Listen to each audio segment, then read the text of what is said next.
Teman-teman semua, kali ini saya akan berbagi cara mengisi LK 3.1, Laporan Best Practice PPL PPG dalam jabatan tahun 2022. Untuk kemajuan kita bersama, mari saling dukung dengan cara klik subscribe, like, comment, and share video berikut ini. Teman-teman semua, untuk LK 3.1, teman-teman akan mengisi yang pertama itu lokasi, berarti di mana teman-teman PPL, lingkup pendidikannya silakan isi kalau memang teman-teman di sekolah dasar. Tujuan yang ingin dicapai, silakan teman-teman ambil dari tujuan pembelajaran dari RPP yang teman-teman susun laporan best practice-nya. Berikutnya penulis, berarti nama Bapak Ibu semua, tanggal, silakan ya diisi tanggal berapa perangkat ini dilaksanakan. Nah, untuk kolom yang pertama mengenai situasi, maka teman-teman akan ada pertanyaan seperti ini. Kondisi yang menjadi latar belakang masalah, maka teman-teman akan membuat deskripsi mengambil dari hasil analisis masalah yang sudah teman-teman laksanakan pada LK 1.1, yaitu berupa identifikasi masalah, dan teman-teman juga akan mengambil di LK 1.2, yaitu eksplorasi penyebab masalah. Silakan teman-teman akan meramu ya dari LK 1.1 dan LK 1.2 menjadi latar belakang masalah. Berikutnya, teman-teman, mengapa praktik ini penting dibagikan? Maka teman-teman akan menjawab, yaitu ini dilakukan untuk menunjukkan ya praktik baik yang sudah teman-teman lakukan kepada orang lain. Jadi melalui praktik baik ini juga teman-teman akan berbagi pengalaman kepada orang lain, termasuk juga guru-guru, dan melalui praktek baik ini teman-teman bisa memotivasi guru lain untuk berbuat yang terbaik bagi para siswanya di sekolahnya masing-masing. Jadi sekali lagi teman-teman di sini akan mengisi ya beberapa paragraf mengenai mengapa praktik ini penting dibagikan kepada semua guru. Berikutnya, teman-teman di sini akan mengisi juga apa yang menjadi peran dan tanggung jawab Anda dalam praktik ini. Maka teman-teman akan menjawab, jadi peran teman-teman adalah sebagai guru, ya dalam hal ini sebagai peserta PPG, ya di mana teman-teman mulai dari merancang perangkat pembelajaran, mulai dari LPP, bahan, media, LKPD, dan evaluasi. Termasuk juga teman-teman berperan di sini dalam melaksanakan pembelajaran sesuai dengan perangkat yang telah dibuat.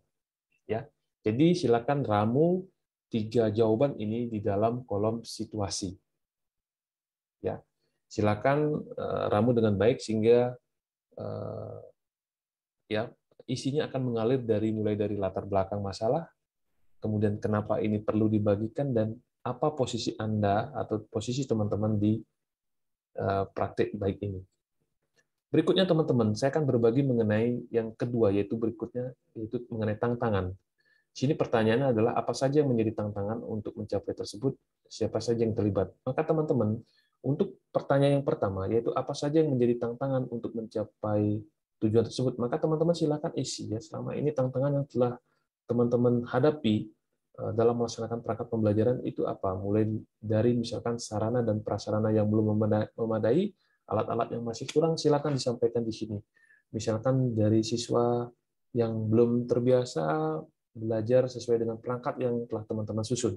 Termasuk juga misalkan dari tantangan dari yang teman-teman rasakan, misalkan belum terbiasa menggunakan IT dan lain sebagainya. Silakan tulis semua yang menjadi tantangan ketika teman-teman mencapai tujuan tersebut. Berikutnya, pertanyaan kedua adalah siapa saja yang terlibat?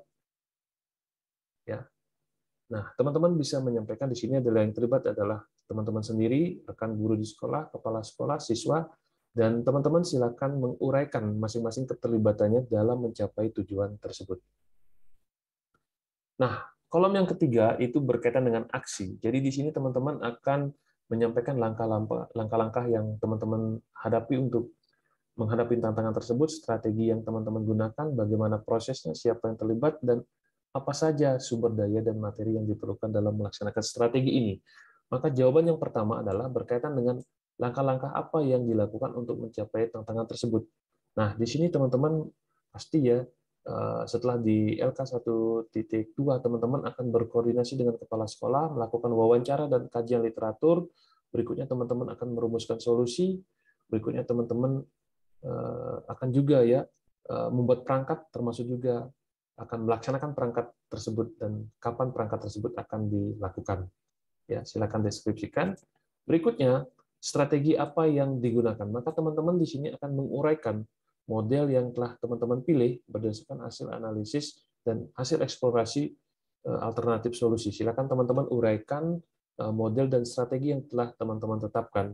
LKPD-nya seperti apa, materinya seperti apa, dan penilaiannya seperti apa. Sehingga menjadi satu kesatuan solusi yang teman-teman pilih untuk mengatasi masalah yang ada. Berikutnya teman-teman, bagaimana prosesnya? Maka di sini teman-teman akan menguraikan secara detail dan operasional mengenai langkah-langkah yang telah teman-teman terapkan untuk mencapai tujuan tersebut. Jika perlu, teman-teman juga bisa mendukung dengan beberapa gambar yang menunjukkan proses yang telah teman-teman lakukan di sekolah.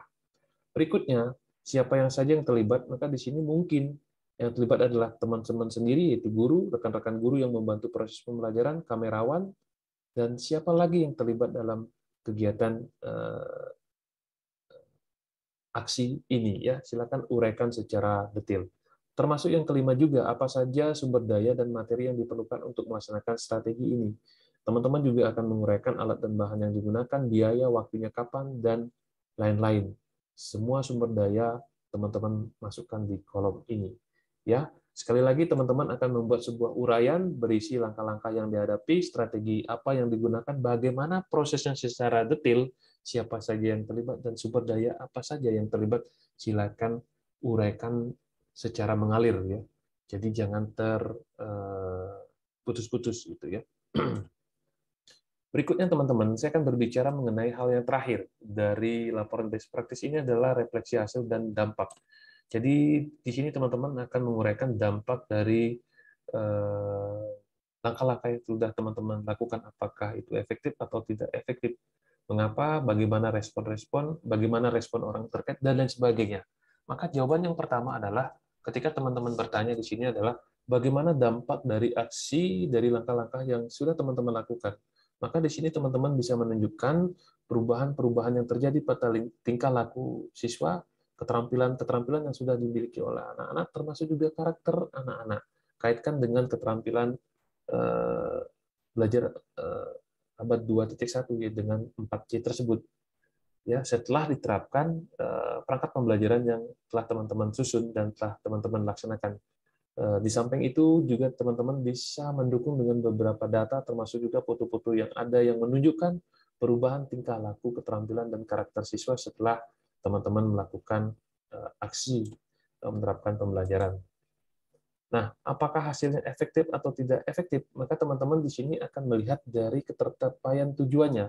Lihat dari hasil penilaian siswa, lihat dari hasil survei siswa yang dilakukan. Seperti apa hasil-hasil yang sudah teman-teman lakukan. Di sini teman-teman bisa membuat kesimpulan bahwa pembelajaran yang telah teman-teman lakukan itu efektif atau tidak efektif dalam mencapai tujuan tersebut. Dan saya yakin teman-teman pasti efektif mencapai tujuan tersebut karena teman-teman telah melakukan analisis, menyusun perangkat dengan baik, dengan bimbingan dosen dan guru pamong, dan teman-teman sudah persiapkan dengan baik dan laksanakan dengan baik, saya yakin teman-teman akan menunjukkan hasil yang efektif. Tinggal dituliskan dengan baik di sini.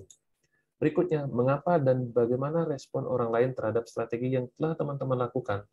Di sini teman-teman akan menuangkan hasil wawancara dengan kepala sekolah terkait dengan aksi yang sudah dilakukan. Hasil wawancara dengan guru sejawat terhadap apa yang sudah teman-teman lakukan.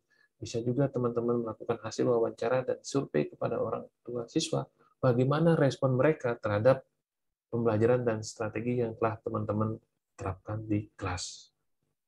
Berikutnya, apa saja yang menjadi faktor keberhasilan dan ketidakberhasilan dalam strategi yang dilakukan ini? Maka teman-teman akan menjawab ya semua hal yang mendukung keberhasilan implementasi perangkat pembelajaran yang telah teman-teman lakukan. Misalkan perangkatnya lengkap, perangkatnya disusun secara operasional, dan dibimbing oleh dosen dan guru pamong yang berpengalaman. Berikutnya, pembelajaran disiapkan dengan matang, didukung oleh semua pihak, dan lain sebagainya. Sampaikan di sini secara detail faktor-faktor yang telah mendukung keberhasilan teman-teman dalam implementasi ini juga. Dan tidak lupa juga teman-teman di sini diminta untuk menyampaikan jika memang ada kendala ataupun hambatan dalam melaksanakan aksi yang telah teman-teman pilih. Silakan disampaikan juga di sini. Sehingga orang lain mengetahui ya bahwa selain teman-teman sudah berhasil, ada juga beberapa kendala yang nanti mungkin mereka bisa atasi ketika mereka akan menerapkan di sekolahnya masing-masing. Berikutnya, apakah pembelajaran dari keseluruhan proses tersebut ya. Jadi lesson learn yang diambil dari proses ini adalah misalkan teman-teman akan menguraikan ya untuk mengajar dengan baik, maka kita perlu menganalisis permasalahan yang dialami para siswa kita. Berikutnya menganalisis solusi, berikutnya membuat rencana aksi ataupun membuat perencanaan pembelajaran yang baik dan matang, serta melaksanakan sesuai dengan perencanaan yang telah disusun. Ya, melakukan refleksi sehingga apa yang sudah kita rencanakan dan kita laksanakan dengan baik dapat dilaksanakan dengan baik juga dan memperoleh hasil yang maksimal. Nah, kira-kira teman-teman itu yang bisa saya sampaikan melalui kesempatan yang baik ini. Mohon maaf kalau ada yang kurang pas, kurang berkenan. Semoga apa yang saya sampaikan ini bisa membantu teman-teman semua. Terima kasih. Salam sehat dan teman-teman siapkan untuk nanti UKIN dan UP di pertengahan Oktober. Terima kasih.